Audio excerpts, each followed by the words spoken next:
마침내 거란족이 고려 땅에서 철수했습니다. 고려-거란 전쟁 드라마가 방송되었습니다.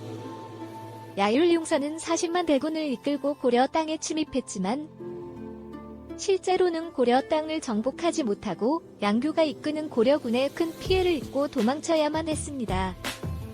야율용선이 이끄는 거란족은 당시 고려의 군사력을 과소평가하고 양교를 비롯한 우수한 무장들에게 패배를 맛보며 큰 충격을 받았습니다.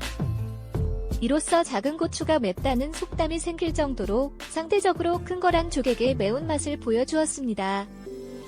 양교는 고려의 포로들을 구출하고 거란족의 시을 차단하려 노력하다가 전장에서 전사하게 되었지만 그로 인해 거란족은 고려에서 철수하고 난 뒤 수년 동안의 재정비가 필요했습니다. 이 기간 동안 고려는 내부적으로 방어를 튼튼히 할 수 있는 기회를 얻게 되었습니다. 드라마에서는 거란족의 철수 이후에 나주로 향한 몽진 행렬과 현종이 다시 개경에 들어오는 상황이 그려지고 있습니다. 개경에 돌아온 현종은 모든 신하들이 놀랄만한 선언을 하게 됩니다. 도적들과 전쟁 중에 도망친 사람들을 모두 용서한다는 내용입니다. 현종은 자신도 개경을 버리고 도망쳤기 때문에 그들을 나무랄 수 없다는 명분으로 용서를 선언합니다. 이러한 결정은 강감찬을 비롯한 많은 신하들에게 이해하기 어려운 것으로 나타나며 왕을 기했던 무리들을 용서한다면 왕의 권위가 약화될 것이고 전쟁 중 도망친 사람들을 용서한다면 다시 전쟁 시에 충성과 목숨을 걸고 나라를 지키는 데 어려움이 생길 것입니다. 또한 현종의 결정은 숨진을 통해 오히려 탁사정과 같은 인물이 더욱 강세를 보이게 하였고 현종이 거란족 의 후퇴 후에는 서경을 버린 것이 오히려 승진으로 이어지면서 많은 신하들의 눈에 불만을 일으켰습니다. 이 결정은 탁사정에 무례하고 기세등등한 행동으로 나타나기도 했습니다.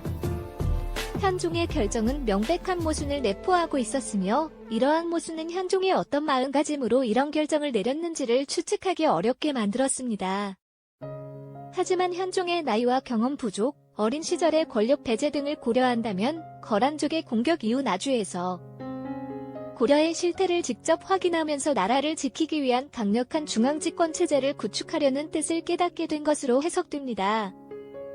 현종은 왕을 중심으로 강력한 나라를 만들기 위한 의지를 갖게 되었으며 외세의 침략에 대비하기 위해 결단력 있는 리더십을 펼쳐나갔습니다. 이음 현종은 왕이 먹는 반찬의 다양성을 줄이고 공녀들의 수를 감축하여 재정 낭비를 줄이려는 노력을 기울였습니다. 전쟁으로 고통받은 백성들에게 도움을 주기 위해 세금을 감면하고 지방에 창고를 만들어 어려운 이웃들을 돕기 위한 정책을 시행하였습니다. 귀족들에게는 사치와 낭비를 억제하는 방향으로 정책을 펼쳤습니다. 이로써 고려는 내부적으로 강력한 중앙 집권 체제를 확립하게 되었고 현종은 허수아비 같은 왕이 아닌 강력한 군주로 변모하게 되었습니다. 현종의 정책이 전대에 걸쳐 고려의 최고 전성기를 이루는 데에 기여했으며 외세의 위협에도 무너지지 않고